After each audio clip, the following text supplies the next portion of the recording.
بسم الله الرحمن الرحیم. اللهم صل علی محمد و علی آل محمد کما صلیت علی ابراهیم و علی آل ابراهیم انک حمید مجید و بارک علی محمد و علی آل محمد کما بارکت علی ابراهیم و علی آل ابراهیم انک حمید مجید. عرض سلام و ادب و احترام خدمت همه شما خوبان، سروران و مهتران. امیدوارم هر کجا که هستید در این روزهایی که سرما بیشتر حکم فرماست بر مناطق تحت سیطره سرما در قطب شمال گرفته تا خط استوا در نیمکره شمالی، عزیزانی که زندگی میکنن، عزیزانی که در نیمکره جنوبی زندگی میکنن که طبیعتا الان ابتدای فصل تابستان اونهاست، اما در نیمکره شمالی که ما و شما هستیم سرما همچنان داره خودشون نشون میده. امیدوارم در این سرما کانون داخل خانه و فضای داخل خانه گرمتر باشه. با یکی دیگر از برنامه‌های سفره دل در خدمت شما خوبان و سروران هستیم و جناب دکتر نور محمد عمرای عزیز در برنامه هستند تا از صحبت‌های زیبای ایشون بار دیگر مستفید بشیم. جناب دکتر خوش آمدید. خیلی خیلی ممنون. بنده هم عرض سلام و ادب دارم، هم خدمت شما و هم خدمت همه شما بینندگان عزیز، و امیدوارم که در این روزها صحت و سلامتی یاری شما کرده باشه و سرما نخورده باشید. بنده هم بنا به دستور استاد سلیمانی با وجود اینکه سرما خورده بودم اومدم تا در محضر ایشون باشم و از حرفای گوهربار ایشون، به خصوص امروز که میخوان که حرفای عسلی بزنن، حرفای خیلی خیلی شیرین بزنن، گفتم ما هم از فیضی بهره‌مند بشیم دیگه، نشه که به اصطلاح حرفا رو فقط بینندگان بشنون. در خدمت شما هستیم استاد سلیمانی عزیز ان شاء الله و در محضر شما. خدمت از ما جناب دکتر. ما در برنامه در هفته گذشته خدمت شما عزیزان نتونستیم حاضر بشیم و جناب دکتر الحمدلله حالشون خیلی بهتره نسبت به هفته گذشته. این موقع به برکت دعای خیر شما عزیزان و مهتران و الحمدلله که در این برنامه در خدمت شما عزیزان هستند و ما هم در محضرشون زانوی تلمذ داریم. بر آخرین برنامه که همراه شما خوبان و سروران بودیم درباره شب اول زندگی سخن گفتیم و صحبت کردیم در مسیر ازدواج و درباره برخی از مواردی که مهمتر بود در باب شب اول زندگی و مسائلی که بعد مد نظر می بود، تا جایی که به هر حال فرصت اجازه میداد و تا جایی که مجال رسانه اجازه میداد سعی کردیم که سخن بگیم و قرار بود در این برنامه که در خدمت شما هستیم درباره بعد از شب اول زندگی صحبت بکنیم. در مناطق ما و غالبا در همه جا بیشتر مد هست که بعد از ازدواج صحبتی مطرح میشه، یک واژه‌ای سر زبان هاست زیاد و اون رو زیاد پررنگش میکنن به نام ماه عسل و از ماه عسل سخن گفته میشه بعد از ازدواج، گویی که یک ماهی است که این ماه عسلی است، اسمش عسله و ماه عسل معروفه. امروز میخوایم به همراه شما عزیزان و جناب دکتر درباره ماه عسل صحبت کنیم و اینکه اصلا چی هست، چطور هست، باید باشه یا نه و چرا اصلا یک ماه و موارد دیگری که در این ماه مطرح میشه. سفر در این ماه کجاها باید بره انسان، اصلا سفر بره چه جاهایی بره، چه جاهایی نره، چه وقتی سفر بره و موارد دیگری که در این ماه مطرح میشه در خدمت شما خوبان عزیزان خواهیم بود. و جناب دکتر چرا اصلا اسم این ماه رو گذاشتن ماه عسل؟ خب میخواستی چه بذارن؟ میخواستی ماه چغندر بذارن؟ این همه چیزای قشنگ هست، مثلا ماه گل، مثلا ماه عطر، ماه پروانه. حالا چرا عسل؟ خب پروانه میذاشتن بود میپرسیدید چرا پروانه میذاشتن؟ اصلا چرا یک ماه نگفتن مثلا هفته عسل؟ ما چرا نگفتن سال عسل؟ آرزو داریم که زندگی همه عزیزان ما، زندگی همه جوانای ما عسل باشه. اصلا ازدواج در واقع به اصطلاح عسله، همش هم عسله. حتی اگر در اون تعبیر اون خانومی که اومده بود پیش پیامبر اکرم صلی الله علیه و سلم و اعتراض داشتند که به اصطلاح ازدواج کرده بودند و به هر حال شوهرشون یه مقداری افت جنسی داشت اشاره کردن، گفتن نه تا بچشی عسلشو و ایشون هم بچشه عسل تو. پس قضیه عسلی هست، یعنی قضیه یک لذت و یک شیرینی خاص خودش رو داره. و قضیه اینی که ماه عسل، اصلا فرهنگ ما فرهنگ ماهی نیست، اینی که ما مثلا یه روزی روز نمیدونم مادر باشه و یه روزی روز کبوتر باشه رو نداریم. همه زندگی ما زندگی شادی هست، زندگی پر از عسل هست، پر از احترام هست، پر از محبت و عشق هست. اصلا کانون خانواده کانون عسلی هست. مگه نه اینکه قرآن کریم مودت و رحمت رو دو عنصر به اصطلاح دو پایه اساسی یک کانون خانواده معرفی میکنه. پس کانونی که پر از عشق باشه، پر از محبت باشه، خب شیرین هست. اما این ماه عسل از کجا اومد؟ این یه فرهنگ وارداتی است. قدیما زمانی که به اصطلاح ما تازه قاجارا، حکومت قاجاریا بود و تازه به دوران رسیده ها، این خان و خوانا و به اصطلاح درباریای قاجار دیگه تازه با فرهنگ غربی آشنا شده بودند و نمیدونم کلا رو سر بذار و نمیدونم چادر از سر خانما بردار و از این چیزا که ما هم بشیم مثل اروپایی ها فرنگی و فرنگ زده. اون وقتا هانیمونی هم بنده خدا شنیده بودن. حالا دیگه دختر پسرای بسیار درباری میرفتن کجا؟ هانیمون. خب اینطوری هانیمون شد دیگه ماه عسل، بعد ترجمه شد ماه عسل و بعد دیگه کم کم رخنه کرد در فرهنگ ما و شد ماه عسل. البته این ماه عسل ما با وجود این همه مدتی که ازش میگذره و این فرهنگ وارداتی، تازه هنوز یه مقداری اون رنگ و بوی شرقی خودمون رو داریم. یعنی هنوز هم مثل اون غربی ها دیگه کلن یه ماهش نکردیم. خب یه ابتدایی هست، یه آغازی هست. حالا چرا بهش میگن ماه عسل؟ غالبا چون که عسل اصلا پایه به اصطلاح اشاره داره به خورد و خوراک. اینا برای ماه اول ازدواج، روزهای اول ازدواج، خورد و خوراک یا شیوه خورد و خوراک، چه باید بخورن چه نخورن، دختر خانم ها، آقا پسر ها، اینا برای خانواده ها مهم هست. تا الان هم مهم هست. شما وقتی دعوتت میکنن مثلا به اصطلاح ولیمه، وقتی میبینی که شاه داماد یک گوشه نشسته، میگی بفرمایید سر سفره، همچین دست میزنه نه، بعد بهش اشاره میکنن شما الان نخور. خب که یه غذای خاصی برای شاه داماد آماده کردن، اینا همش همین حکایت خورد و خوراک هست.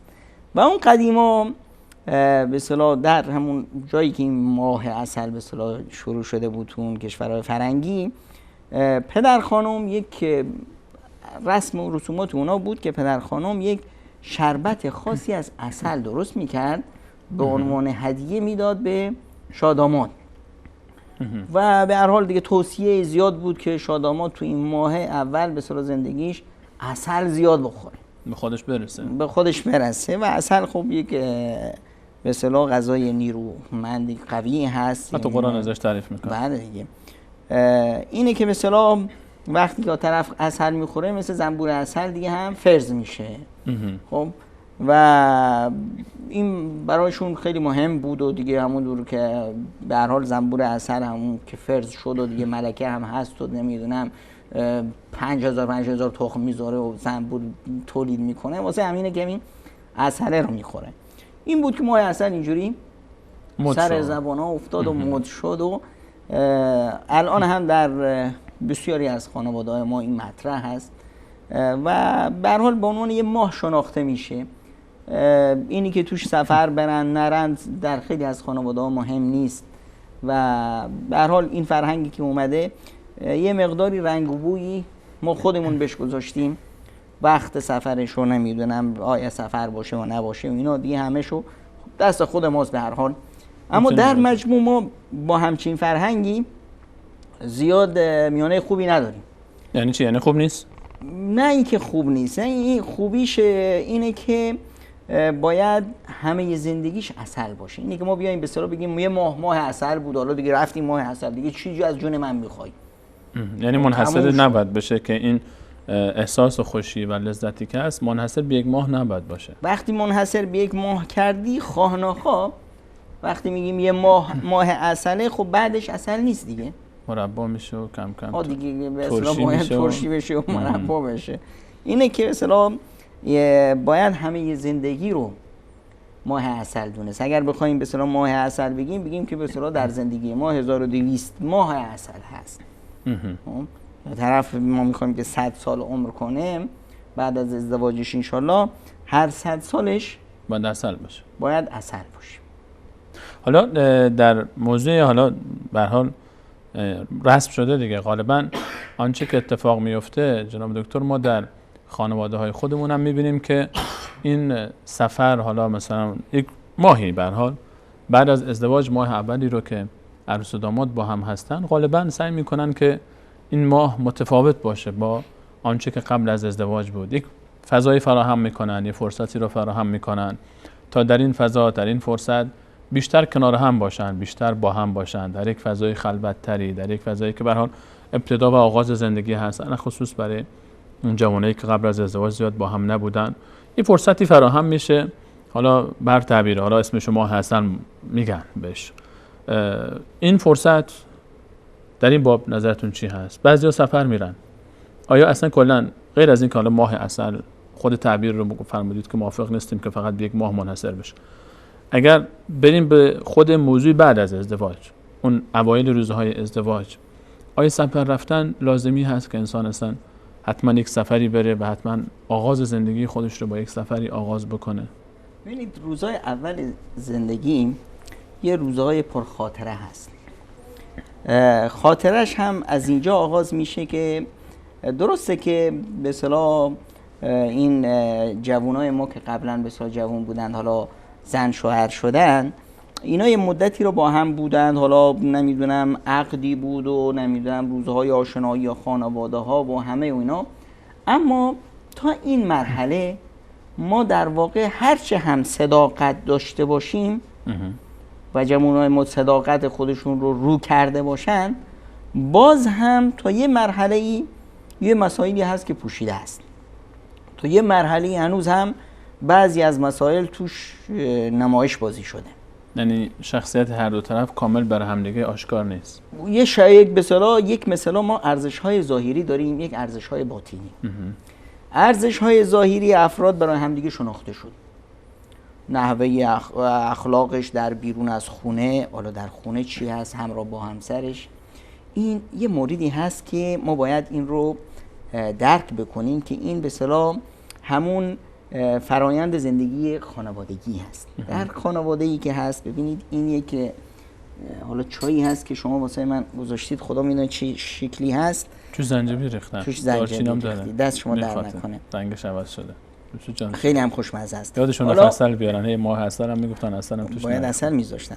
حالا ببینید شما در این وقتی ما آب میریزیم، بله، خب پر میشه، چای که میریزیم پر میشه، بعد از اینکه پر شد چی میشه؟ لبریز میشه دیگه، لبریز میشه، واژگون میشه، این ور و اون ور. دقیقاً همین موردی هست که در خانواده ها صورت میگیره. خانواده ها، بچه‌هایی که تو خانواده هستند، خب از پدر مادرشون در مسیر زندگی خیلی چیزا یاد میگیرن، خیلی چیزای منفی رو هم میبینن. تو خانواده‌ای که مثلا توش دعوا هست، منافع هست و فلان هست، خب این پدری که میاد بیرون ژست میگیره و همچنین به اصطلاح سبیلاشو با نمیدونم پیر چرب میکنه و به اصطلاح لباشو گل میندازه، اینا تو خانواده خیلی وقتا هست که ارزش‌های داخلی که هست غیر از این هست.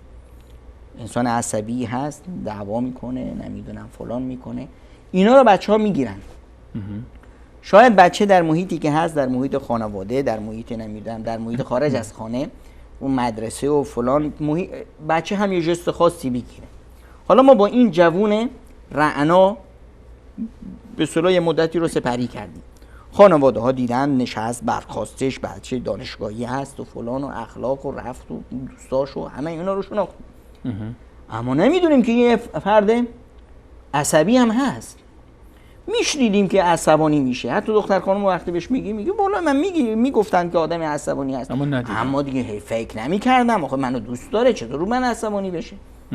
خب یادش رفتی مگه این خواهر برادراشو دوست نداشت که وقتی تو رفتی خونش دیدی به اصطلاح خواهرش چشش اینطوریه، یه خواهر دیگه‌اش نمیدونم دو تا گوشش پاره شده و یه خواهر دیگه اینا رو دید؟ بله میدیدم، اما هیچ وقت به من غیر از گل نگفت. گل میگفتی خب گل میشنیدی، اما الان یه واقعیت های دیگه ای رو میشه. خب این جای شناخت های دیگه ای هست. اینی که به اصطلاح برند سفر، شما فرمودید که برند سفر، من اصلا توصیه نمی کنم که در ماه اول به هیچ عنوان توصیه نمی کنم که سفر برن. واسه چی؟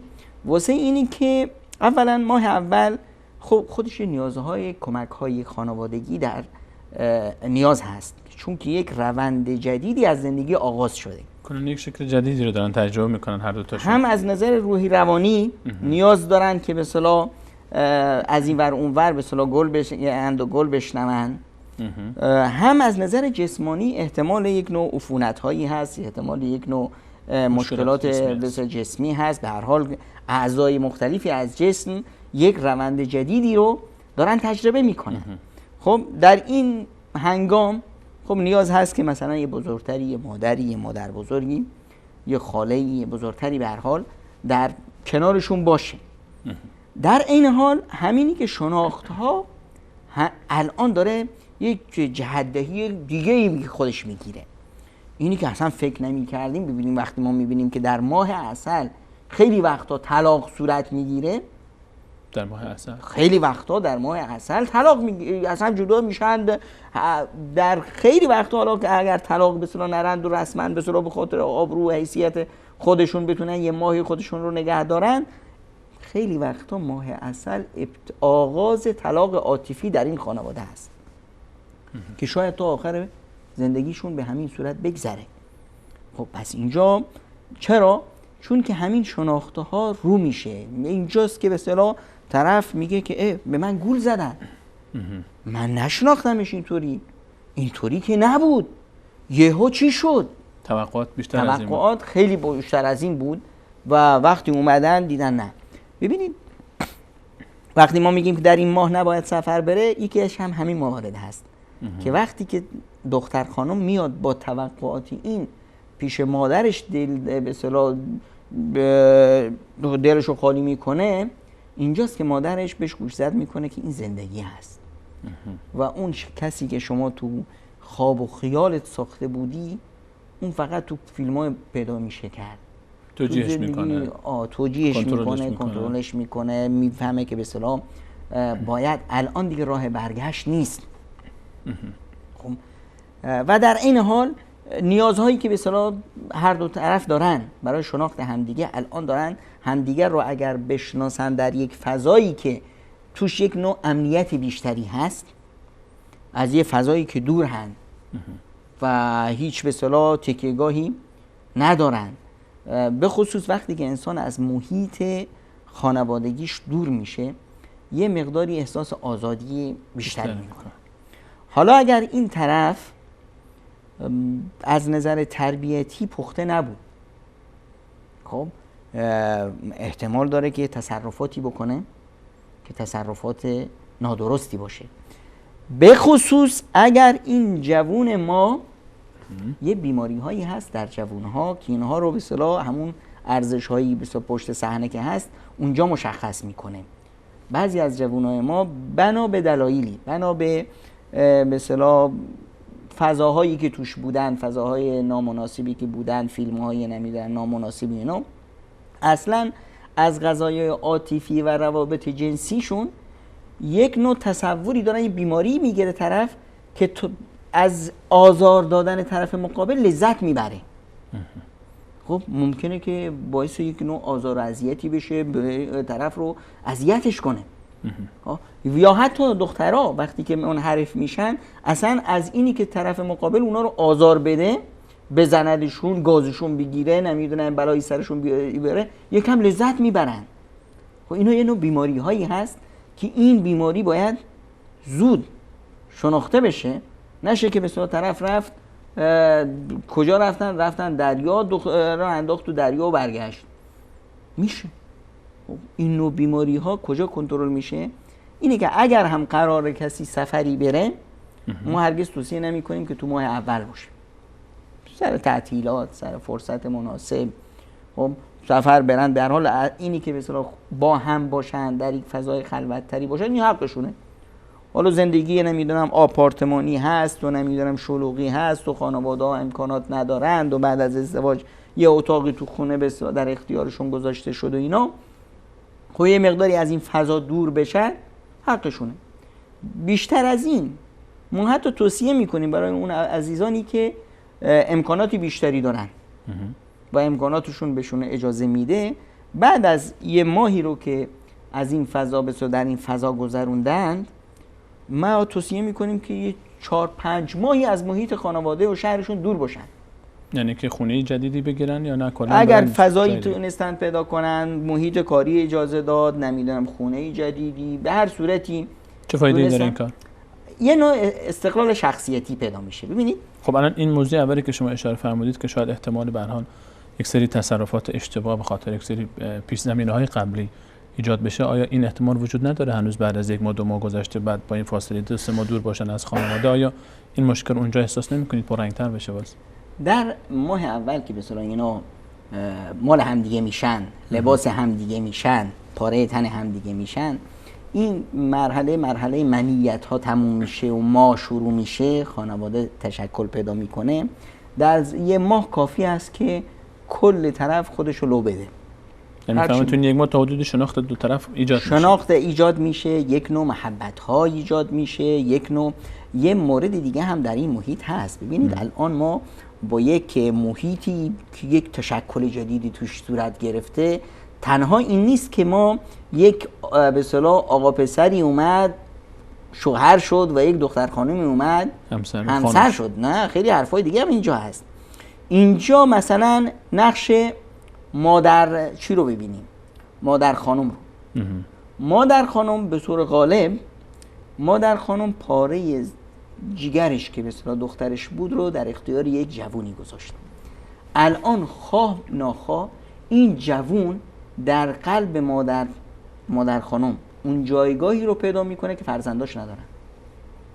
یعنی اینجا میبینیم بیشترا غالب اینطوری است که مادر خانم ها داماداشون رو بیشتر از فرزنداشون دوست دارن. بله، چیزی که مشهوره خلاف اینه جناب دکتر. نه اینطور نیست. چیزی که رو زبان هاست و فیلم ها درست کردن این چیزی دیگه است. اما واقعیت امر اینه. چرا؟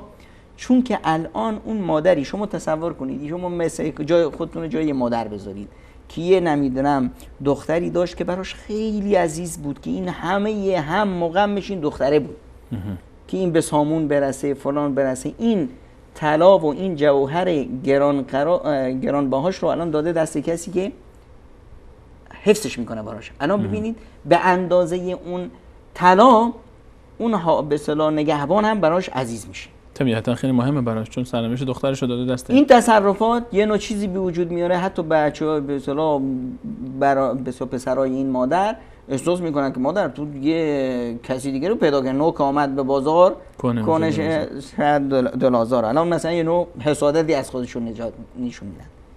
در مقابل مادر شوهر در مقابل این عروس خانم یک نوع حسادتی براش به وجود میاد که این پسر من رو ازم جدا کرد، پسر من که مثلا دردونه من بود و عزیز من بود و فلان، الان داره به اون بیشتر میرسه تا به من. یه عزیزتر از منی تو میدون اومد. یه نوع حسادتی اینجا به وجود میاد. این ماه اول چه کار میکنن؟ این ماه اول این داماد به اصطلاح عروس، اینها اگر زرنگ باشن با محبت و عشق و صمیمیتی که در این فضا به وجود میارن، این حسادت ها یا این نوع مثلا تنش هایی که احیانا داره شکل میگیره، اینا رو همه ذوب میکنن. به مثلا عروس به مادر به اصطلاح شوهرش میفهمونه که دخترشه و عزیزتره، به اصطلاح ارزش به اصطلاح شوهرش تو چشم اون به اون ارزشیه که شوهر برای مادرش قائل باشه. همینطور داماد این رو به اصطلاح نشون میدن.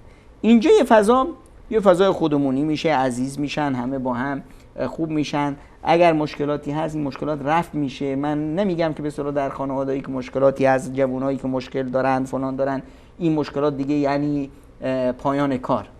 نه، همین مشکلی که این جوان پیدا کرده، یک نوع بیماری که پیدا کرده یا اون دختر خانم بنا به دلایلی، الان بهترین فضای درمان هست. در اینجا خیلی از عادات گم میشه، خیلی از تصورات از بین میره. در واقع ازدواج یک نوع جهش بسیار بزرگی هست. حتی این رو ما تو خانواده احساس میکنیم. وقتی میگن که آقای فلانی یکم سرکش شده فلان، میگن زنش بگیر، زن بستونه خوب میشه. یعنی اینی که این مسائل خیلی از به اصطلاح واکنش هایی که به وجود میاد، خیلی از رفتارهایی که هست، ازدواج درمانش هست و این ازدواج باید در همین محیط باشه. الان خب یه ماهی رو اینطور طی کردن، بله.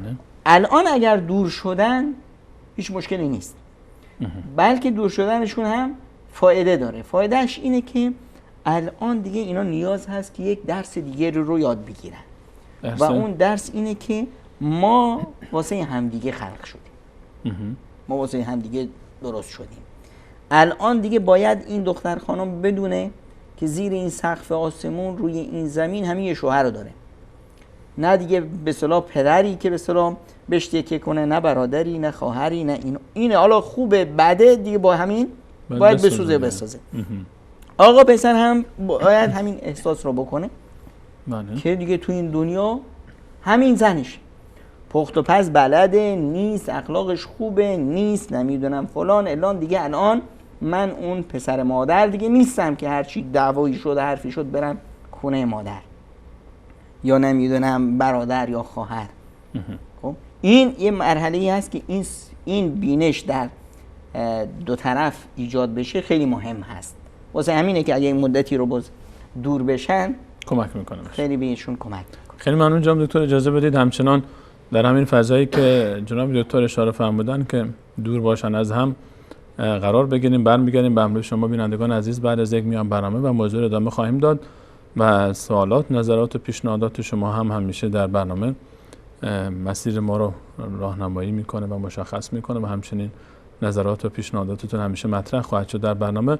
بعد از میان برنامه ان شاءالله باز راههای ارتباطی رو احمد جان برای شما خواهد نوشت. اگر در موضوع برنامه سوال، نظر، پیشنهاد و یا انتقادی دارید با ما در میان بگذارید تا در قسمت پایانی برنامه حتما مطرح خواهیم نمود ان شاءالله. موفق باشید.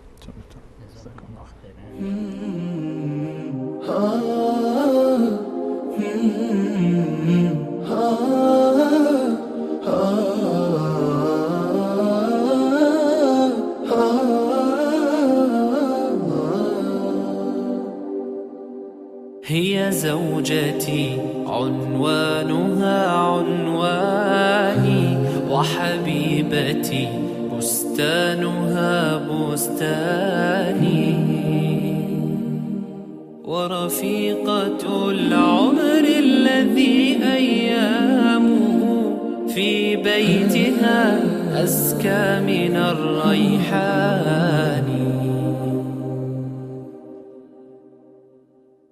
هي زوجتي عنوانها عنواني وحبيبتي بستانها بستاني ورفيقة العمر الذي أيامه في بيتها أزكى من الريحان هي أم أبنائي وروضة مهجتي وشريكتي في الفرح والأحزان هي من إذا مل الفؤاد رأيتها زهرا جديدا يانع الألوان وإذا اشتكيت من الصعاب وجدتها سهلا مريحا لين الأركان وإذا أتيت من الظهيرة متعبا كانت كأنفاس النسيم الحاني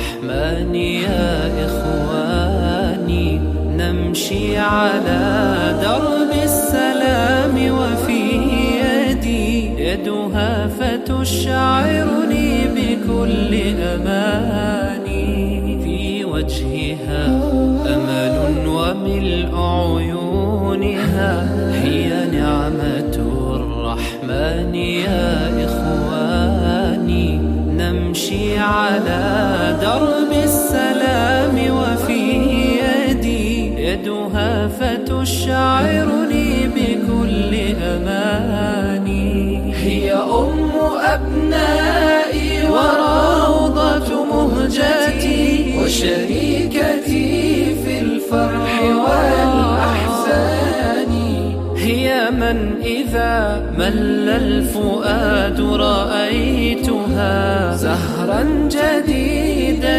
يانع الألوان وإذا اشتكيت من الصعاب وجدتها سهلا مريحا لين الأركان وإذا أتيت من الظهيرة متعبا كانت كأنفاس النسيم الحاني يا رب فاملأ بالمحبة بيتنا والود والإخلاص والإيمان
بعد سلام مجدد خدمت همه شما خوبان و سروران، همچنان با شما هستیم با موضوع ماه عسل، بایدها و نبایدهاش در برنامه این هفته در خدمت جناب دکتر نور محمد عمرای عزیز. جناب دکتر اشاره کردید که پیشنهاد نمی کنید در ماه اول علی خصوص که اصلا سفری انجام بشه به عنوان سفر ماه عسل و بعد از اون یک مدتی بگذره و باز یک مدتی دور اگر شدن هم فایده خواهد داشت، چون اونجا شناخت ها بیشتر میشه، آشنایی ها بیشتر میشه، شخصیت همدیگر رو بهتر میفهمن و با مشکلات بیشتر آشنا میشن.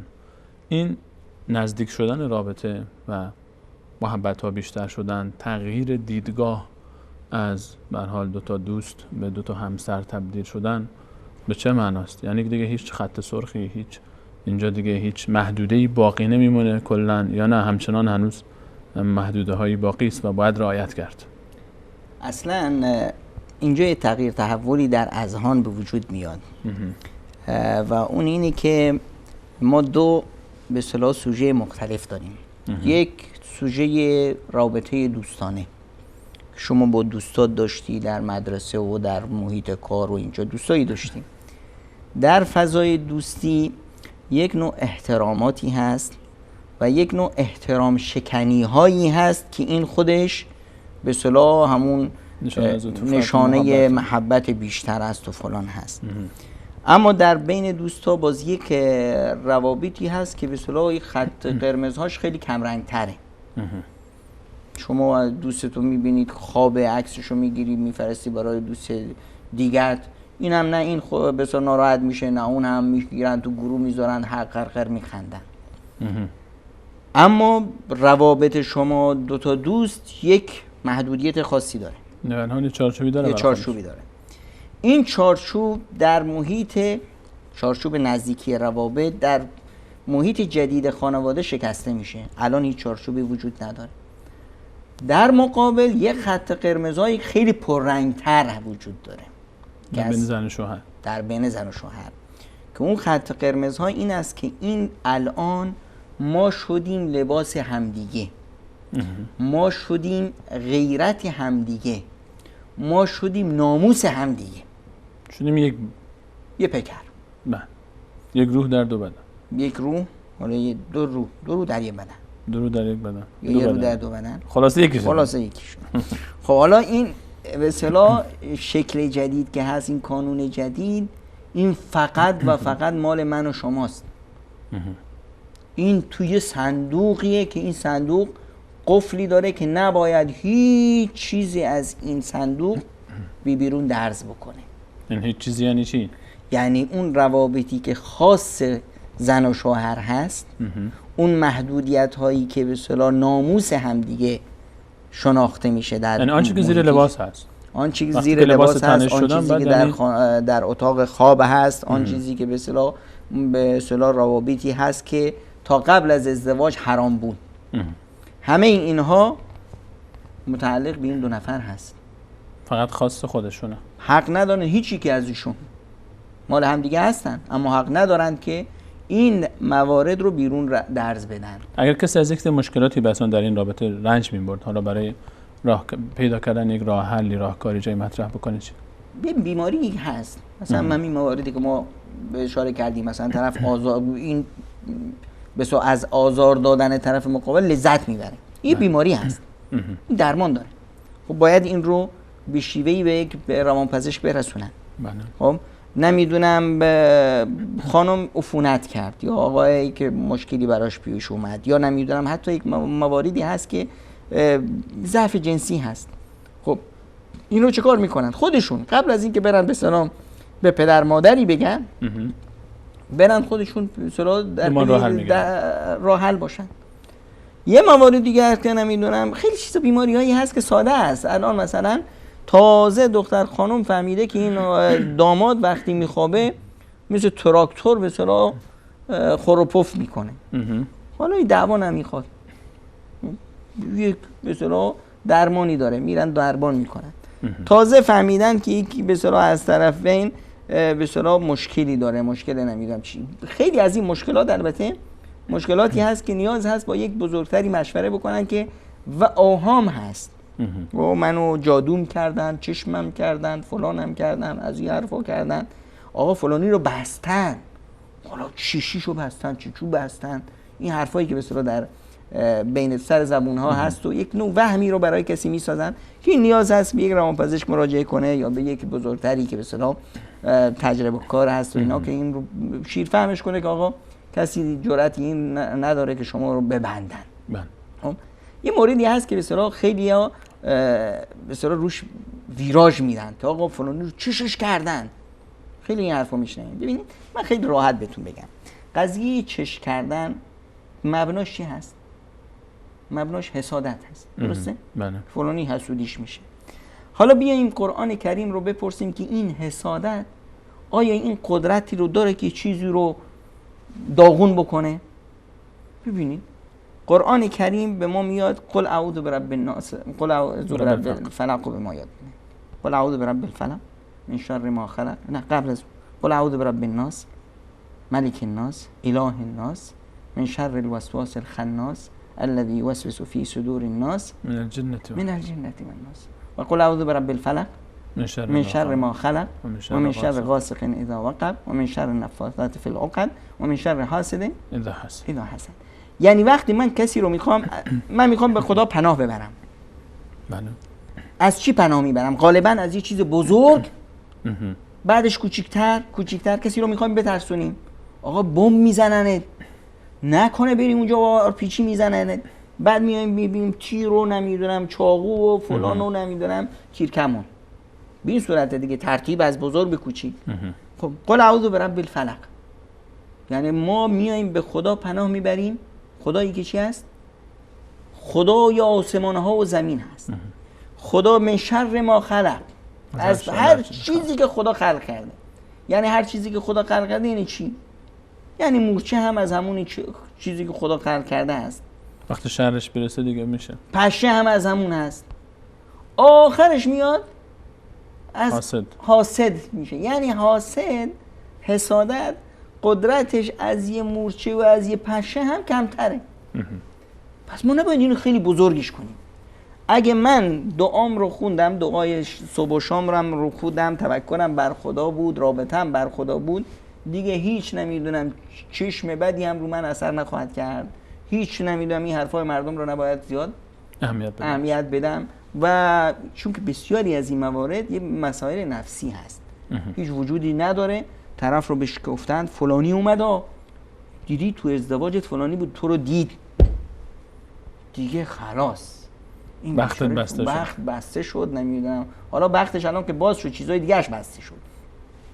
اینجاست که دیگه مونده بیچاره، منو بستن. خب این مسائل رو باید نادیده گرفت و بهش بها نداد. در این موارد هست که یک چیزایی که اینجوری هست اینا رو به بزرگتری، به یک نمیدونم سال خورده‌ای با اینا مطرح کنیم عیبی نداره.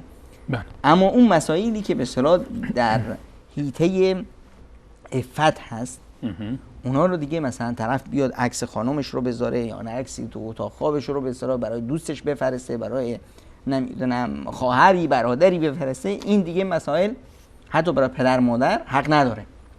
چون که دیگه از یه چیزی سری که از یه زبون رفت بیرون، دیگه شما خودت نتونستید کنترلش کنی، دیگه را چطور میخوان برات نگه دارن. الان جناب دکتر درباره موضوع بحث این که شناخت هایی که ایجاد میشه و یه سری رابطه ها نزدیک میشه، به هر حال این خود سفری که ما کسانی که دوست دارن سفر بکنن، خود سفر، آیا خود مکان سفر، جایی که سفر میکنن، حالا کسی دوست داشته باشه با اون سفر بکنن، آیا خود سفر هم مهم هست یا نه؟ هر جا که دوست داشتن برن.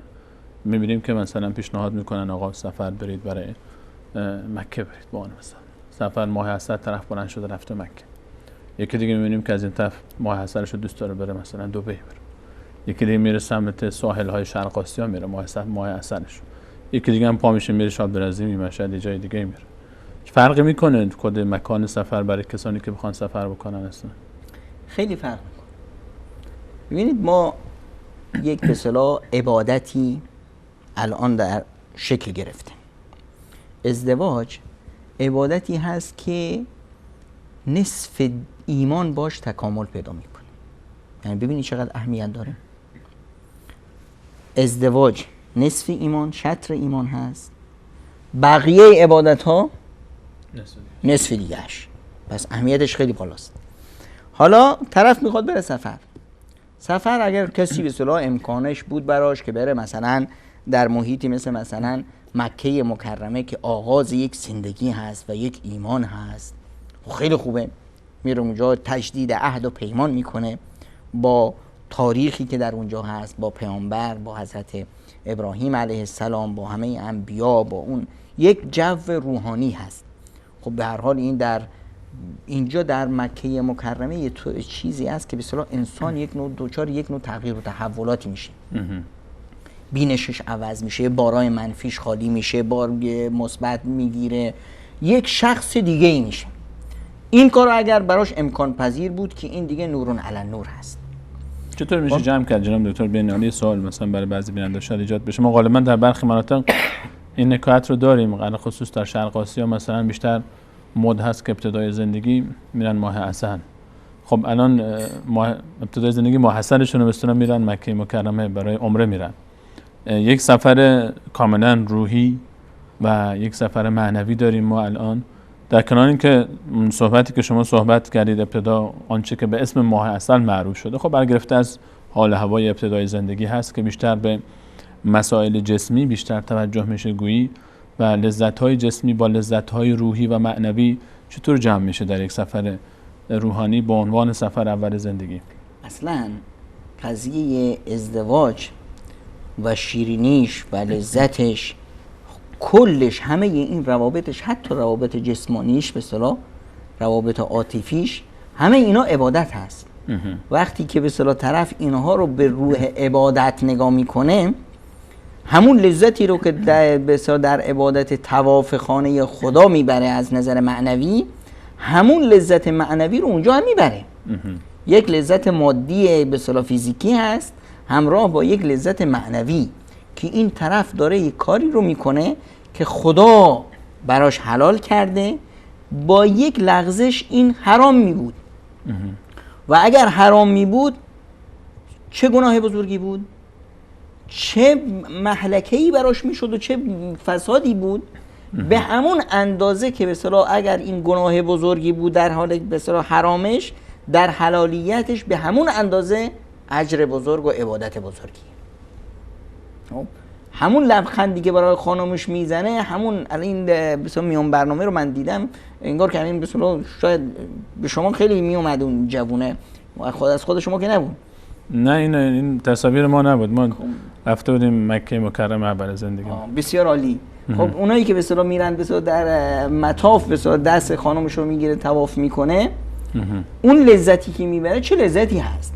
یاد میفته که به اصطلاح اینجا حضرت ابراهیم دست خانمش رو گرفته بود طواف میکرد، پیامبر اکرم صلی الله علیه و سلم دست خانمش رو گرفته بود طواف میکرد، صالحان و عابدان اینجا طواف میکردن. این یک آغاز بسیار قوی هست.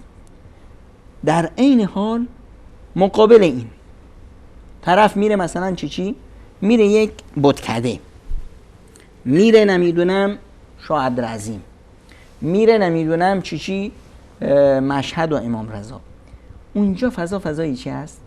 کاملا متضاد با فضای معنوی خانه خدا.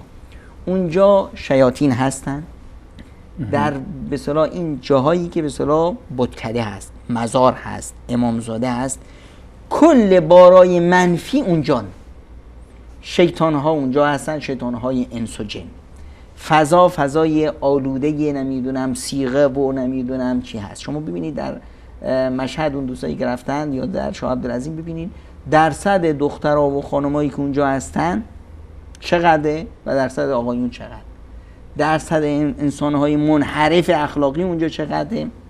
شما وقتی که بسا طرف میره در این فضایی که بسا ابتدای آغاز زندگی است، میره در یک محیط پر میکروب پر آلوده، خب چه انتظار داریم دیگه؟ اونجا هر نوع نمیدونم لغزشی صورت بگیره، حداقلش اینه که در اون فضای نمیدونم آلوده ای هست که شیطان ها هستن، جادوگرا هستن، نمیدونم همه اینا هستن، حداقلش اینه که بار منفی از اونجا خواهد گرفت.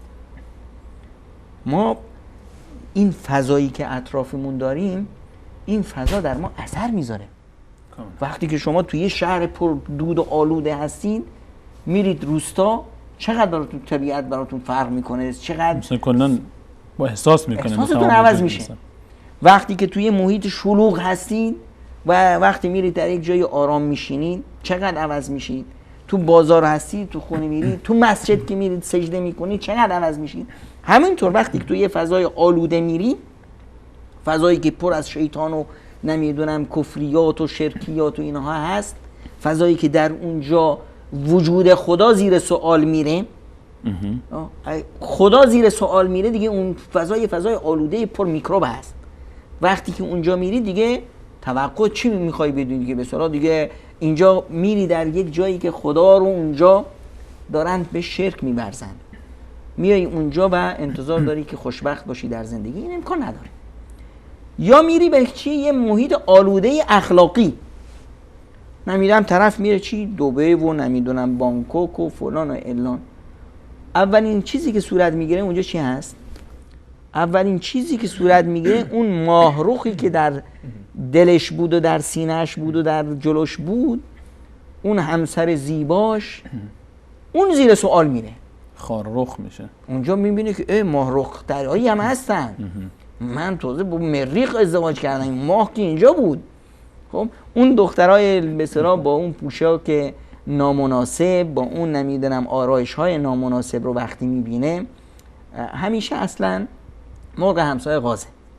حتی اگر اون دخترها زیباتر هم نباشن، اما طوری که بسرا خودشون رو جلوه میدن و شیطان هم که وسوسهش که بسرا شیطان که خواب نیست، شیطان در بسرا ابتدای زندگی یه هر فرد خیلی فعال است.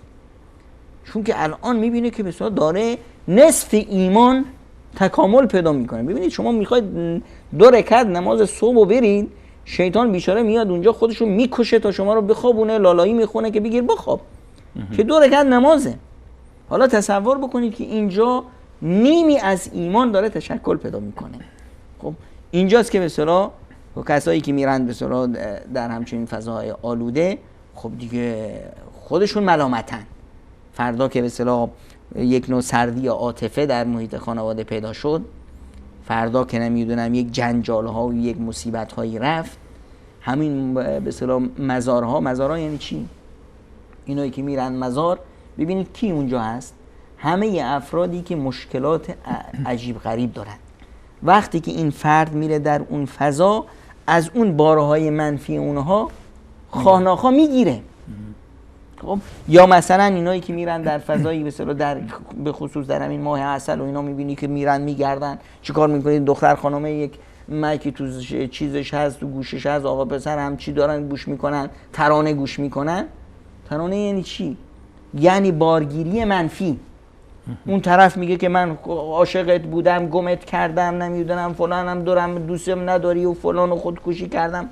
همه این حرفایی که میگن اینا بار منفی میده به کی؟ به این کسی که میشنوه.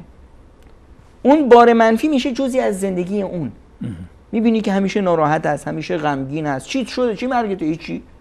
هیچی نداره. اما چون که مشکلات دیگران از اونا بار گرفت به عنوان ترانه و به عنوان نمیدونم موسیقی و فلان، الان این تو زندگیش تاثیر منفی میذاره. این بار منفی که گرفته الان اینجا، اونجا که اون طرف روی زن شک داشت، الان این رو زن شک میشه. اون طرف به نمیدونم خانمش خیانت کرد، الان این احساس میکنه که طرف مقابل بهش خیانت کرده. حالا اینجا نه خیانتی صورت گرفته نه هیچی. اون زیبایی و محبت و عشقی که بود الان زیر سوال رفت، چون همچین فضاهایی رو دید. فضاهایی که به اصطلاح مشبوهی، فضاهایی نمیدونم که فساد توش هست، تو شهرهایی که به اصطلاح یا محیطایی که فساد هست. خب وقتی مثلا میره دم دریا، اونجایی که به اصطلاح همه لخت دراز کشیدن، خب میخواد که زندگی خودش اینطور نباشه. طبعا به اصطلاح همونطوری که رو اونا شک میکنه و از اونا میبینه، رو خودش، رو خانمش هم به شک میفته. تازه اینا هم دیگه وقتی در این فضا رفتی، خب این فضای همینجور افراد هست، افراد لاابالیگری. حالا کسی اگر به خانمش تنه زد و نمیدونم کسی دست خانمش رو گرفت و یا بوسی ازش گرفت، اونجا دیگه کی رو میخواد ملامت بکنه؟ اینه که فضایی که میخوان برند، اگر تونستن در یک به اصطلاح سفر ملکوتی داشته باشن به خانه خدا، که این دیگه نورون علی نور هست. نتونستن حداقل برند یک محیطی، به خصوص محیط‌های روستاهای زیبای خودمون، یا محیط روستایی پیش یک آشنایی یا به هر محیطی که باشه به اصطلاح یک گردشی بزنن. ما چقدر جای زیبا داریم، چقدر روستاهای زیبا داریم، چقدر ملت و آدمای خوش اخلاق و خوب، و به هر حال روستاهای ما نمادی از اخلاق درست و مهمان نوازی هستن. اجازه بدید تو هم روستا باشیم جناب دکتر، به همراه شما بینندگان عزیز برمیگردیم. همچنان باز موضوع رو ادامه خواهیم داد. نظرات، پیشنهادات و انتقاداتتون چند تایی ما رسیده، ان بعد از میان برنامه مطرح خواهیم کرد. همراه ما باشید. همچنان نور في الظلمات أنسي في خلواتي يا سعدي وهنائي القرآن حياتي وأنكحوا الأيام منكم والصالحين من عبادكم وإمائكم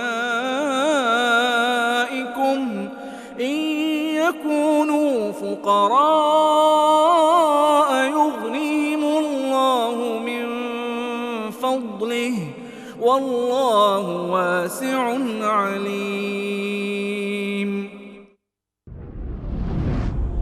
و به مردان و زنان بی همسر و نیز غلامان و کنیزان شایسته خیش همسر دهید، اگر فقیر و تنگ دست باشند، الله آنان را از فضل خیش دارا و بی نیاز می گرداند و الله گشایشگر داناست.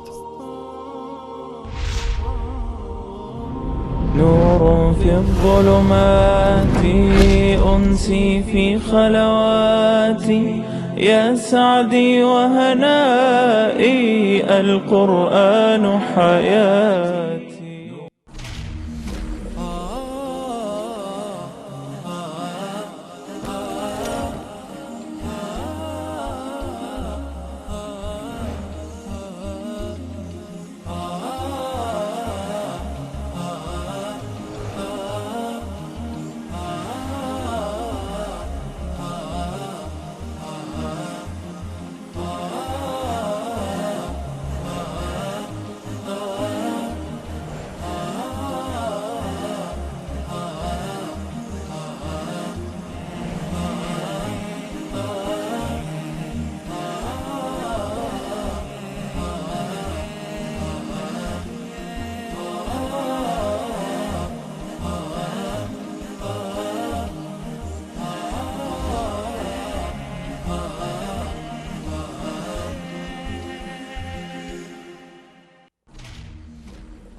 بعد سلام مجدد خدمت همه شما خوبان و سروران، با موضوع ماه عسل در خدمت شما هستیم. آنچه که گفته میشه بهش ماه عسل، حالا ما روی خود ماه جناب دکتر اشاره کردن در ابتدای برنامه که موافق نیستیم با اینکه در یک ماه مختصر بشه و خلاصه بشه آنچه که باید در طول عمر باشه، زندگی با طعم عسل، یعنی بسیار شیرین باشه، لذت بخش باشه.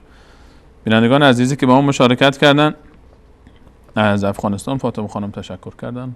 تشکر از شما خواهر گرامی. خواهری از تاجیکستان همچنین تشکر کردن. محمد آقا از ایران گفتن که من قبل از ازدواج هیچ قصد ازدواج نداشتم و میگفتم ازدواج بی ازدواج، اما برنامه‌های شما رو که دیدم، برنامه سفره دل رو، علاقه‌مند شدم به ازدواج و سعی می‌کنم که در اولین فرصت ازدواج کنم. همین کارو بکنید حتما.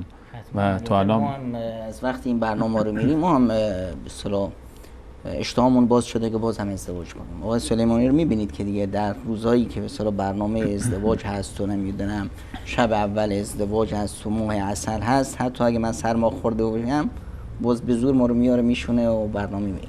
عمل میگه گفتی قبل از ازدواج قصد ازدواج نداشتم. قبل از برنامه، قبل از تماشای برنامه شما محمد آقا گفتن قصد ازدواج نداشتم، اما برنامه‌های شما رو که دیدم علاقمند شدم. ان شاءالله که اینطور باشه. کاش چند نفری علاقمند شده باشن. جناب دکترم خیلی علاقمندن. منو قاطی نکنید با خودتون جناب دکتر.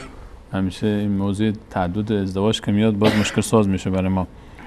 بیننده دیگر جناب دکتر فرمودن که شما که میفرمایید مختصر کلامشون این هست، شما فرمودید که برای ماه اول زندگی عزیزانی که میخوان سفر بکنن رو مناسب نمیبینید که سفر برن، چرا که اون شناخت کافی هنوز ایجاد نشده و این مسئله فرمودن که با شرایط فعلی ما سازگار نیست، چون غالبا در دوره نامزدی 1 سال حدوداً با هم آشنا بودن، سلام علیک دارن، رفت آمد دارن و چه بسا حتی سفر رفتن و حتی موضوع بحث شب اول زندگی هم شاید برای خیلی ها یک حالت نمادین داشته باشه و قبل از اون اصلا رابطه جنسی هم با هم داشتن. نظرتون در این باب چیست؟ اولا این در برخی از به اصطلاح اعراف جامعه هست، در برخی از عرف‌هایی که ما در مناطق مختلف خودمون داریم که حرف ایشون کاملا درست هست و هیچ ایرادی هم نداره که به اصطلاح طرف به اصطلاح رابطه داشتن با هم در دوران نامزدی، برای دوران به اصطلاح عقد، بعد از اینکه عقد شدن اینا حلال همدیگه شدن. خب اگر همچین مواردی طی کردن هیچ موردی نیست دیگه. به هر حال الان به اون مسئله اون حرفی که ما میزنیم اونجا صداقتش روی ابتدای عقد هست. الان برای اینا سال عسل، الان برای اینا سال عسل هست. اما یه موردی هم هست، ببینید در مجموع یه شناختی هست که در این وقتی که به اصطلاح اینا هنوز حتی در وقتی که با هم نامزد هستن اون مسئولیت کامل رو نشده. اینا هنوز احساس میکنن دختر خانم خونه پدر مادرش هست، آقا پسرم خونه پدر مادرش هست. خب در مقابل هم درسته که به هم دیگه رسیدن، اما در مقابل هم هنوز یک نوع احساس مسئولیت نشده که به اصطلاح بیان خودشونو لو بدن. ببینید در روابط زناشویی ما 3 نوع شخصیت داریم. 3 نوع شخصیتی که این نه به اصطلاح هیچ عیبی هست و نه هیچی، این شخصیت اون فرد هست، طبیعتش هست، ذاتش اینطوریه. بعضی از خانم ها ذاتشون ذات مادرانه هست، به این معنا که میخوان که تفانی داشته باشن، ایثار داشته باشن، از اینی که به دیگران خدمت میکنن خوششون میاد، لذت میبرن. بعضی خانم ها، دختر خانم ها و آقایون هم همینطور هستن. بعضی از آقایون طبیعتشون طبیعت همچنین پدرانه است، شخصیت پدرانه است، نه اینکه سال خوردن، شخصیت پدرانه است، از اینی که به اصطلاح میدند، خدمت میکنند، اینا لذت میبرن. در مقابل اینها بعضی از شخصیت های دختر خانم ها دخترانه است، به این معنا که خوشش میاد بگیره، همیشه درخواست داره، مثل دختر، اینو میخوام اونو میخوام.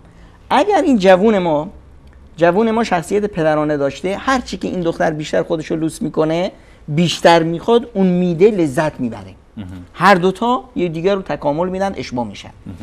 همینطور مادر، اگر این مادر یک شوهری گیرش اومد که اون شوهر به اصطلاح کودکانه است، مثل پسر هست، شخصیت متضاد، این لذت میبرند و همدیگر رو تکامل میدن.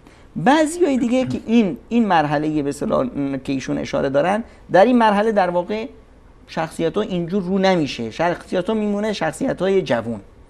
شخصیت جوون چی هست؟ شخصیت اینه که میده و میگیره، در وقتی که نیاز داره میگیره، لذت میبره، در وقتی که طرف مقابل نیاز داره میده، لذت میبره، یه دیگه رو باز تکامل میده.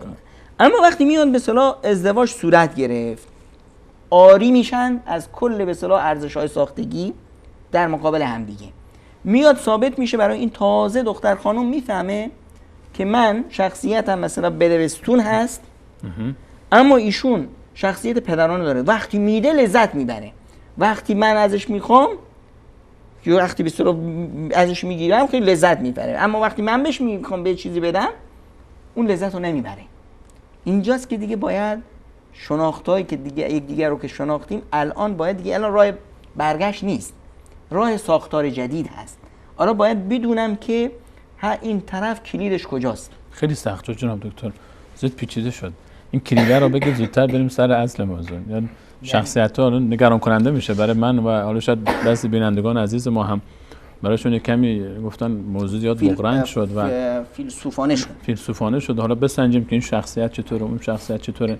این کلید حل مشکل رو بگید تا حل کنیم مشکل. حل مشکل اینه که وقتی که به اصطلاح اومدن ازدواج کردن، نیاز دارن به یه وقتی که اینا الان این به اصطلاح شوهر شد مسئول کل.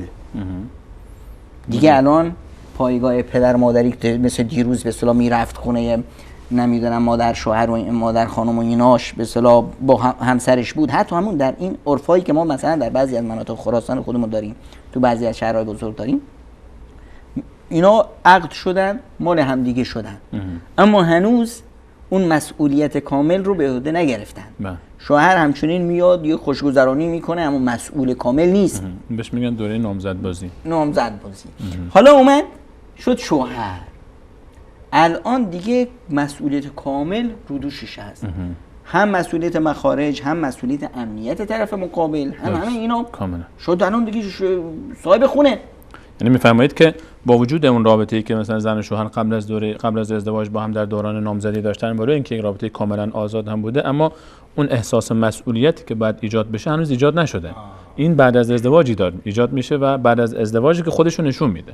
وقتی که اینجا نشون میده دیگه نیاز هست که در این مرحله‌ای که بسیار دچار یک نوع تغییر و تحولاتی میشن، نیاز هست که عزیزانی بزرگترایی نه به عنوان تدخل، نه به عنوان اینکه دخالت کنن بهش ختمش نشون میدن این کارو بکن اون کارو بکن، اصلا مشوره رو هم قبول نداره. الان دیگه خودش رو به اصطلاح مرد کل میدونه. اینجاست که اون بزرگایی که اینجا هستن به صورت غیر مستقیم بهش به اصطلاح بعضی چیزا رو میرسونن و یادش میدن که اینا نیاز هست. آب و هوا چطوره، بر ابری بارونی صاف، این میپرسن بعضی مادر بزرگا پدر بزرگا اینجوری. اینا خود به اصطلاح بزرگترها، عموها اینا میدونن که به اصطلاح به هر حال این به اصطلاح مرحله رو سپری کردن و میدونن که چطور به اصطلاح با اینا حرف زدن. به خصوص در این موارد من توصیه میکنم همیشه جوونا وقتی میخوان ازدواج کنند یا در مرحله ازدواج هستند، ببینن در کل فامیل به خصوص افرادی که بیش از یک ازدواج کردن. مثلا عمو هست 2 تا زن داره، 3 تا زن داره، باشه صداقتی رو برقرار کنن قبل از ازدواج. یه رفت و آمدایی بشه، یک نوع رابطهشون رو با اونا خیلی خودمونی کنن که در این مورد خیلی اونا بسیار به دردشون میخورن. به هر حال افرادی هستن که کار کشتن، تجربه بیشتری از دیگران دارن. شما جناب دکتر در خلال صحبتتون اشاره فرمودید به اینکه در همین دوران ماهای اول ازدواج که ظاهراً یعنی از دید ماها خیلی بد ماهای قشنگی باشه و خیلی ها حتی حسرت اون ماهای اول زندگی رو میخورن، میگن ماه عسل خیلی خوشمزه بود و خیلی عسلی بود، بعدش حالا کم کم کم کم مربایی و ترشی شد. اشاره کردید که حتی در همین دوران که ما انتظار داریم همه چی خوب باشه هم بعضی وقتا حرف از طلاق مطرح میشه و حرف از جدایی میاد. مشکلاتی که در این ماهای اول زندگی بیشتر ایجاد میشه، ریشه این مشکلات کجاست؟ چه مواردی سبب میشه که این مشکلات ایجاد بشه؟ این عزیزی که اون سوال رو مطرح کرده بودن باید اینجا متوجه بشن که در مسائل زندگی نو یا به اصطلاح یک کانون جدید به پا کردن، این خودش یه فن و فوتی داره. خب اینی که ما مثلا بگیم که آقا همه اینا که دیگه بچه که نیستن، طرف نمیدونم دکترای فلان داره، دختر خانم نمیدونم فلان مدرک رو داره، فلان داره، درسته، این حرف شما درست هست. اینا در به اصطلاح فضای خودشون آقان، بله، بهترین پزشک هست. اما وقتی میایم نگاه میکنیم میبینیم که 80% ازدواجا، 80% طلاقا در بین کی هست؟ قشر تحصیل کرده. قشر تحصیل کرده.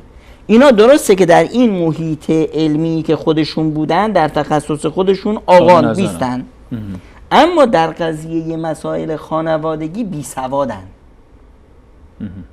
اینجا یه چیزای دیگه ای حکم فرماست. اینجا عاطفه هست، اینجا انسانیت هست، اینجا ارزش ها هست، ارزش هایی که ظاهر هست، ارزش هایی که به اصطلاح داخل فرد هست. همه اینها اینجاست که نقش داره. اینجاست، اونجا به اصطلاح کاغذ و قلم بازی هست، اینجا انسانیته. خیلی حرفه. خب اینی که میگیم که 80% طلاق قشر تحصیل کردن یعنی چی؟ یعنی تحصیل کردن در یه زمینه‌ای بی سوادن در زمینه دیگه. یعنی اگر ولو که در تحصیلاتشون تونستن موفق بشن و مدرک بگیرن، اما در زندگیشون شکست خوردن و قبول نشد، در این امتحان زندگی رد شدن، مردود شدن. خب اینه که ما میگیم مثلا وقتی که میگیم مثلا این مسائل رو باید با دقت و در سایه آموزه های دینی اینا رو شکل داد، چون که اینا عبادته. وقتی میگیم عبادت باید عبادت، و وقتی میگیم که مثلا نماز خوندن، وقتی میگیم مثلا نماز خوندن رو میریم از کی یاد میگیریم؟ از کسی که متخصص این هست. فاسالوا اهل الذکر ان کنتم لا تعلمون.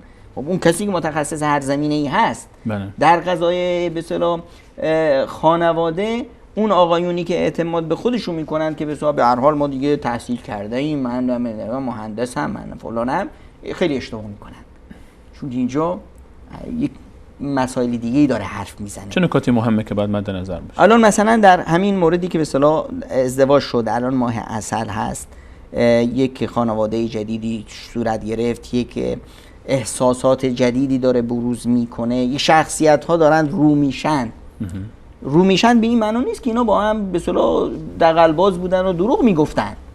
نه، اما ما نمیخواستیم ببینیم. خب یه چیزایی بود که ما چون که قبل از این عاطفه بر همه چیز غالب بود، حتی بر عقل. الان عاطفه داره جاش رو با عقل عوض میکنه. اینجاست که دیگه خیلی چیزایی که به صورت تصورات بود، مسئولیت وقتی که میاد، انسان دیگه خیلی چیزا رو به یه چشم دیگه میبینه. کاملا. اون آتش وصالی کمبر بود، الان کم شده و دیگه میدان شما میگن که آقا یک همکلاسی داشتی، دختر خانومی بود کنار شما مینشست، 5 سال شما با هم بودید، مادرت میگه که بیرم برات خواستگاری. چی میگی؟ میگی من باید ببینمش. 5 سال دیدیش کافی نبود؟ نه، 5 سال شما به عنوان یه همکلاسی نگاش میکردی، الان میخوای با یه چش دیگه نگاش کنی. با چشی این آیا برای من یک همسر مناسبی میشه یا نه. الان چشمای چیزای دیگه رو دارن میبینن، یک شخصیت های دیگه ای به اصطلاح که رو میشه به این معناست. خب اینجاست که به اصطلاح باید این رو بگیم که ما اینجا چی کار کردیم که ازدواج صورت گرفت. ما اومدیم یک عقد رو امضا کردیم که این رو قرآن کریم اسمشو گذاشت چی؟ میثاقا غلیظا. یک عهد محکم، بسیار محکمی که دیگه شکست ناپذیر هست. خب الان من یه انتظاراتی دارم. انتظارات من باید دیگه بشه انتظارات ما. ببینید در انتظارات من چی هست؟ خداوند متعال به ما میگه که لن تنالوا البر حتی تنفقوا مما تحب.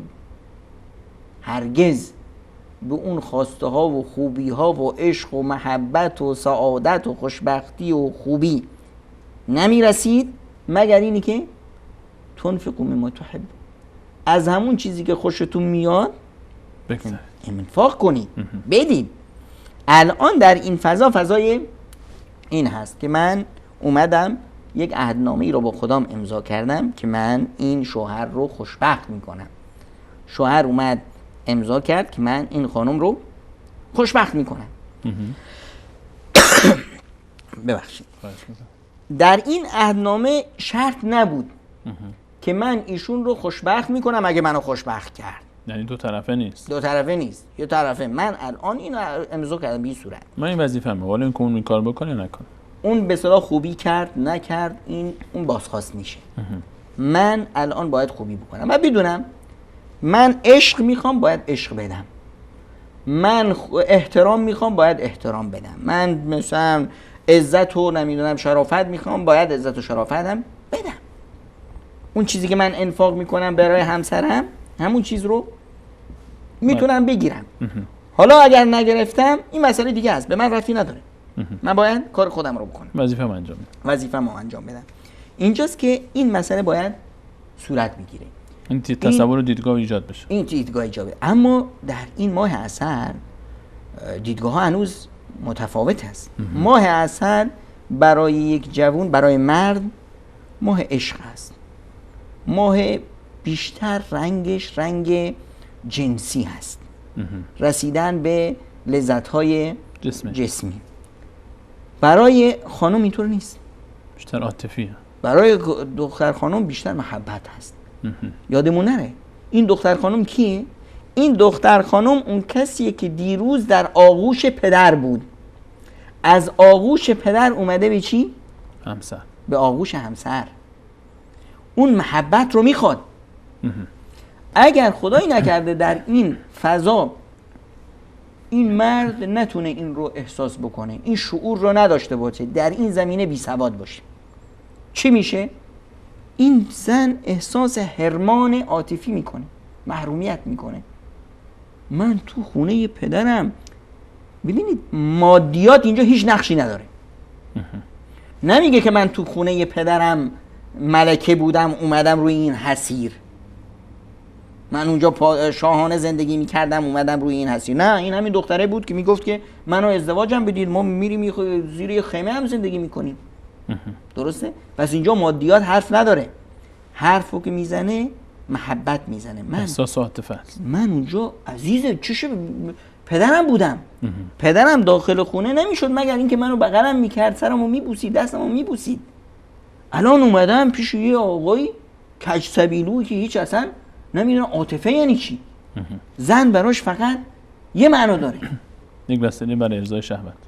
اینجاست که دیگه باید این فضا رو قبلا بدونن. جوانای ما باید این رو آموزش داده بشن که نه، باید طرف مقابل رو دونست. یعنی قبل از اینکه بحث جسمی مطرح بشه بعد روح و عاطفه و قلبش رو تسخیر کرد. اینه که جوان ما بدونه که دختر ازش، زن ازش چی میخواد. زن بدونه که شوهر ازش چی میخواد. زن با وقتی که بدونه از تصرفات شوهرش دیگه ناراحت نمیشه، تحملش آسان‌تر میشه براش. و مرد هم همینطور میدونه که اون چی میخواد. یه بدبستون هست. یعنی هر دو طرف در فهم متقابل هم دیگه کمک میکنن به گرم شدن این رابطه. دقیقاً اینه که اگر این مورد به اصطلاح نبود اینجاست که تنش‌زا میشه. یه مشکل دیگه ای که در ماه عسل ما باش روبرو هستیم همون به اصطلاح داده های غلط. جوون به اصطلاح یه چیزایی شنیده، دوستای به اصطلاح، حالا ببینید در خیلی زیباست وقتی مثلا ازدواج میکنه، ببینیم ما یک حماقتایی میبینیم که آدم شاخ در میاره. همه جوونا جمع میشن که دامادو بهش توصیه ها میکنن، 20 تا جوون زم شدن کجا. حالا ببینید یکی از اینا ازدواج نکرده است. همشون زیباییش کجا بود؟ فهمیده زیباست. حماقت رو میگم که همه وقتی قضیه مال دیگران بشه همه دکتر میشن، همه متخصص میشن، وقتی مال خودشون بشه دیگه چارپا میرفتن تو گل. اینه که به اصطلاح در این مسائل خیلی وقتا یه داده‌های منفی پیش آقای داماد هست، همینطور یه داده‌های منفی پیش دختر خانم هست. اینجاست که دیگه این یه نوع تضاد به وجود میاد. این یه چیزی بهش گفتن که مواظب باش، اینطور برخورد کن، این کار بکن، اون کار بکن، نمیدونم بهش رو، نه اون بهش گفتن که اجرا رو دم چی بکش، نمیدونم رابطه عاطفیت اینطور باشه، فلان باشه، نکنه که این کارو بکنی، نکنه این حرفو نزنی. خب اینا تنش به وجود میاره. اینجاست که باید همه این بارها قبل از ازدواج دور انداخته بشه. خب این راه حل چیه جناب دکتر؟ الان خود همین موضوع بالاخره دو نفر بعد یک شناختی از همدیگه داشته باشن، این موردی است، برای تجربه هایی است که برای اولین بار اتفاق میفته و یه دلهوری به هر حال از هر دو طرف هست که سبب میشه تا برای همین جلوگیری از ایجاد این مشکل برن سراغ مثلا دوستی، آشنایی، فامیلی، کسی که باش خودمونی ترن میشینن، حالا چه آقا پسر چه دختر خانم، و میخوان بپرسن این سری تجاربی رو به دست بیارن، حتی شاید با کسی که مثلا ازدواج هم کرده مشورتی داشته باشن. و الان میبینیم که این داده‌ای که به هر حال ایشون داده غلط شما اسمش رو میگذارید، اینو از یک کسی یاد گرفته بالاخره. خب الان این از کجا میدونه که این غلطه؟ این رفته تا یاد بگیره، یک کسی یه چیزی بهش گفته و این پذیرفته. این شخص از کجا بدونه که این غلط اصلا؟ اینو چطور مقایسه بکنه؟ راه صحیح و درستش کجاست؟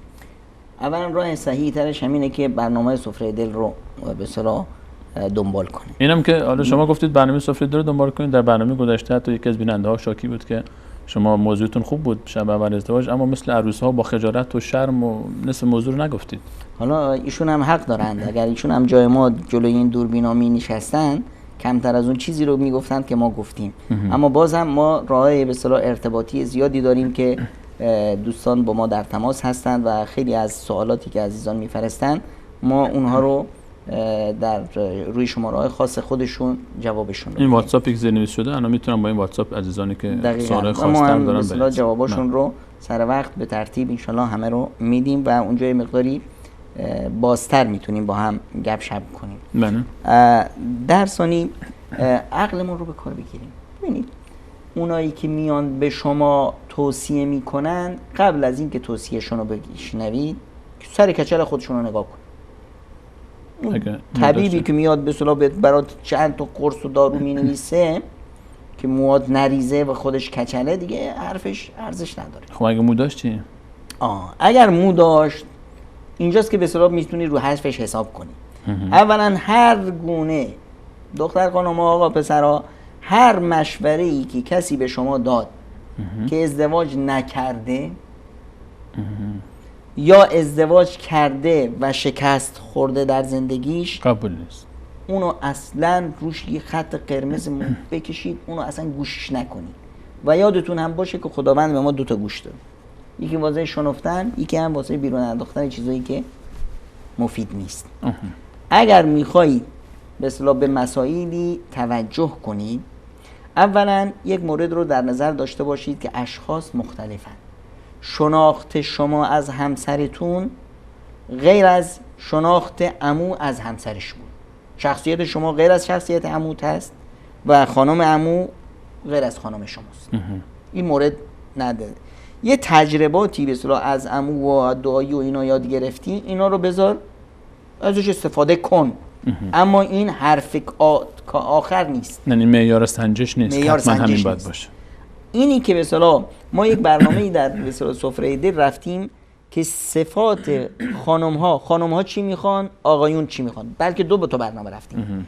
اینا رو توصیه میکنم که خوب نگاش کنید. تو آرشیو ما تو یوتیوب هست که بفهمی که شخصیت زن چی هست، زن از شوهر چی میخواد. احمد جان میگه تو کانال تلگرام و فایل صوتیش هم هست، تلگرام دست احمد جان درد نکنه. و همچنین به اصطلاح آقا پسرها برن ببینن که خانم‌ها چی میخوان، دختر خانم‌ها بفهمن که آقایون ازشون چی میخوان. این شناخت اگر بود بقیهش خیلی راحت به شما میدونید که چطور تصرف کنید، میتونید که رفتارت چطور باشه. بعدش هم این کسی که به اصطلاح اومده توی زندگی شما یا شما رفتی تو زندگی ایشون، شما دیگه الان مال همدیگه هستید. اون چیزایی که مردم میگن نمیدونم الان این گربه رو دم حجله کشت، بابا این گربه مال خودته، کشتیش هم مال خودته، زنده نگه داشتیش نازش کردی هم مال خودته. خب اینی که ما باید بدونیم ما چی میخوایم از زندگی. خب یه طرفی بهش گفتن که نمیدونم فلانی میگه که ارزش زن مثل یه کفشه. خب یکی از صالحان بود گفتن که بابا فلانی این حرفو میگه راست میگه. اون کسی که خودش رو قدم میدونه زن براش کفشه. کسی خودش رو لنگ پا میدونه. کسی که خودش رو لنگ پا میدونه زن براش کفشه. اما کسی که خودش رو پادشاه میدونه زن براش تاج سره. خب اینه که باید بدونیم که شخصیت من کیه، من از زندگی چی میخوام. اگه من از زندگی سعادت میخوام، خوشبختی میخوام، این الان شد جزئی از من. امکان نداره که من به سعادت برسم بدون همراهم. الان سعادت، خوشبختی، عشق، محبت رو ما با هم میسازیم. ما این که الان خمیر رو گذاشتیم و داریم خمیرشو یکیمون آب میریزه یکیمون هم میزنه. با هم این خمیر رو، خمیر عشق و سعادت رو میسازیم. این مسائل هست که مثلا یه موردی هست که البته شما هم بهش اشاره کردید، قضیه دلهوره. اینجاست که مثلا چون که یه برداشت هایی شده یا یه تصوراتی شده که غالبا این تصورات از حرفایی که مردم شنیدن یا از فیلم های نابابی که گرفتیم. ما در مورد تأثیر فیلم های مبتذل بر زندگی صحبت کردیم و این خیلی مهمه که جوانای ما قبل از ازدواج این رو حتما ببینن. خب این موارد خیلی مهم هست که به اصطلاح اونجا میاد گمان میکرد که دیگه الان این اسب چارنل میتازه، نمیدونم غذای جنسی نمیدونم بعد احساس میکنه نه من اف دارم، من نمیدونم ضعف جنسی دارم، من نمیدونم فلان دارم. این دلهوره ها وقتی به وجود میاد این جو رو یه مقدار خراب میکنه. اولا بگم که این بیشتر قریب به اتفاق اینا وهم هست، درست نیست. یه وسوسه‌ای هست، یه چیزی طرف شنیده فکر میکنه که اینطوری باید باشه و فکر میکنه الان که نیست نگران هست. اینطور نیست. به طور عموم جوانای ما مشکل ندارن. اون درصد بسیار پایینی که هم مشکل داره قبل از ازدواج احساس مشکلشو میکنه، میتونه بره به اصطلاح به پزشک مراجعه کنه و مسائل به اصطلاح اینها خیلی راحت حل داره و درمان داره. اما اینی که بیاد مثلا از یه نوع داروهایی استفاده کنه و نمیدونم چه بخوریم، خب من توصیه نمیکنم به هیچ عنوان که هیچ گونه داروی شیمیایی رو هر چه در موردش گفته باشن نباید استفاده کنیم. این موضوعی که ماه عسل هست و گفتید بحث عسل خوراکی هم پررنگه. در ابتدای ماه‌های اول ازدواج این خوراکی هایی که برخا میگن فلان چیز بخورید فلان چیز نخورید، در این باب چی؟ ببینید اولا ماه عسل که حالا هست عسل بخورید. خب عسل هم گیرتون نیومد زنجبیل گذاشته بودین؟ زنجبیل حتما زنجبیل بخورن بنوشید. خب بخورید دم کردهش هم بخورید، تو غذا هم بخورید. اگه تازه پیدا کردن که بهتر از خشکش. در مجموع یعنی بعضی از غذاها میگن که غذاهای نمیدونم نشاط آور هست و نمیدونم گوشت نمیدونم کبک بخورید و نمیدونم کله پاچه بخورید و فلان بخورید، اینا زیاد به این حرفا هم توجه نکنید. حالا گیرتون اومد غذای مقوی خوبه، میگن لیمو نخورید یا مثلا عسل حتما بخورید، اما زیاد به این حرفا بها ندید. به هر حال یک به اصطلاح قدرت طبیعی است که خداوند در انسان گذاشته و به اصطلاح به صورت طبیعی و فطری به اصطلاح پیش میره. تغذیه عادی پیش تغذیه خوب همون بهترین غذایی که به اصطلاح مقوی که گیرتون میاد بخورید، اما به هیچ عنوان غذای به اصطلاح داروهای شیمیایی استفاده نکنید که تاثیرات منفی داره. کرم ها و نمیدونم اینایی که استفاده نکنید که اینا به اصطلاح عفونت‌زا و بیماری‌های مختلفی به اصطلاح بیماری‌های گوارشی و نمیدونم پوستی و اینا میتونه داشته باشه. نظافت خیلی مهم هست و بهترین چیز هم برای نظافت آب هست. در خیلی مواردی که به اصطلاح عفونتی چیزی شد و اینا آب نمک خیلی راحت قضیه به اصطلاح حل داره و نیاز نیست که به اصطلاح زیاد قضیه رو به اصطلاح بزرگش کنیم و خودمون رو بترسونیم. خیلی ممنون جناب دکتر. چند دقیقه بیشتر فرصت نداریم، 3 دقیقه فرصت داریم و اجازه بدید به عنوان سوال آخر، حالا موضوع رو ما به همراه شما بینندگان عزیز ادامه خواهیم داد در برنامه بعد و مرتب رو انشالله. بیننده فرمودن که من 3 ساله که ازدواج کردم میخوام زن دوم بگیرم. خانمم گفته زن دوم بگیری میکشمت. چیکار کنم؟ میترسم. اولا اینی که خانمتون گفته زن دوم بگیری میکشمت، من به شما توصیه میکنم که برو همین لبای خانمت رو ببوس و دستش رو ببوس و ازش تشکر بکن. این نهایت عشق خانم اول رو به شما میرسونه. اگر این آخرین خاطره عشق ایشون در دنیا شد چی میشه بعد؟ نه ببینید الان این عشق هرگز نخواهد کشت. این عشق زلیخاست، زندون میندازه گردن نمیزنه. خب شما اگر میخوایی به اصطلاح ازدواج کنی و توصیه ازدواج هم ارزشی هست که ازدواج برای یک مبنای ارزشی باید باشه، رسیدن به خانواده، یعنی نیتت پاک باشه در هر حال. اصلا کی گفت که شما بیرید از خانم اولتون اجازه بگیرید تو دیگه همچین حرفی رو بشنوید؟ میرفتید ازدواج میکردید. به نظر شما همچین افرادی که اینقدر میترسن از خانم اول میتونن زن دوم بگیرن؟ میتونن، کم کم شیر میشن. خب و زن دوم گرفتی، کارت راه افتاد، زن اول مهربون شد، با هم ساختن، خوبه. نمیشه. نشد راه حل داره. نمیشه. نشد اینه که به اصطلاح چرا نمیشه؟ نمیشه به این خاطر حقشه. خب حقشه که نشه. خب میبینم یکی شریک میاد شریک زندگیش میشه، چطور راضی میشه؟ آفرین. الان چرا نمیشه؟ اینه که این هم به اصطلاح همسر اول، خانواده‌اش، اطرافیانش، نمیدونم پاتوقش، اونایی که به اصطلاح طرفدارش هستن، حالا به خوبی یا میخواد خودشون رو پیشش عزیز کنن، اینا میان یه واکنش تند نشون میدن، قهر میکنن، دعوا و مرافع. به چه امیدی؟ که یه جورایی یعنی در آینده این به این امید که اون به اصطلاح حریفی که تو میدان اومده اون رو بزنن کنار. حالا راه حلش چیه؟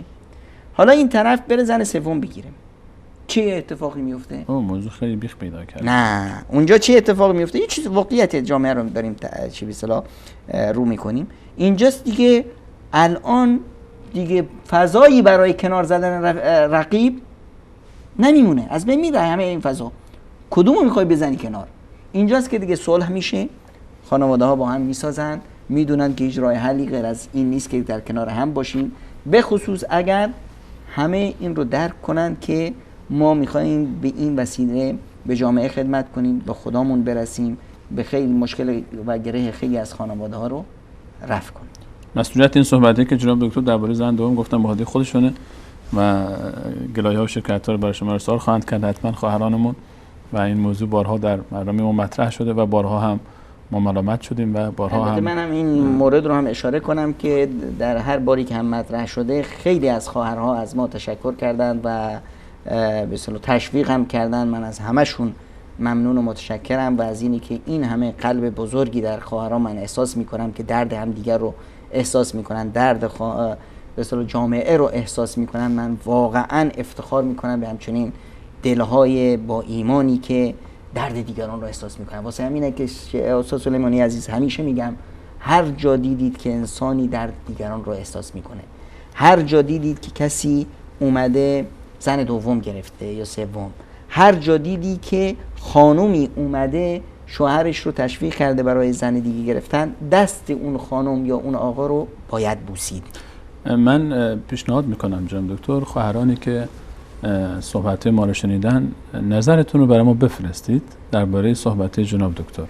من این قول رو به عنوان برادر کوچکتر شما به شما میدم، در برنامه بعد همه نظرهای شما رو یکی یکی برای جناب دکتر بخونم تا دیگه منو ملامت نکنید که شما جانبداری میکنید از آقایون و حق ما خانم ها در برنامه سفره دل شما رعایت نمیشه. تشکر میکنم جناب دکتر که وقتتون رو در اختیار ما و بینندگان عزیز گذاشتید. همچنین از همه شما خوبان سروران که تا این لحظه برنامه خودتون یاری کردید تشکر فراوان داریم. نظرات، پیشنهادات و انتقادات خودتون رو در طول برنامه ما تا برنامه هفته آینده با راه‌های ارتباطی مختلفی که در خدمت شما است از طریق تلگرام و از طریق واتساپ، همچنین SMS، پیامگیر صوتی، ایمیل و صفحه فیسبوک ما در سفره دل با ما در میان بگذارید، حتما مطرح خواهد شد. در پایان از الله متعال برای تمام گذشتگانمون رحمت، بخشش و مغفرت و برای خودمون استقامت بر مسیر توحید و عبادت برای کسب رضایت الله متعال تا آخرین لحظه عمرمون رو خواهانیم. و از احمد جان کارگردان محترم و فرید جان و جاوید جان و منیر احمد عزیز هم تشکر خاص دارم برای اینکه این ارتباط بین ما و شما برقرار شد. به تلاش و زحمت این عزیزان تا برنامه بعد، الله یار و نگهدارش. خیلی ممنون.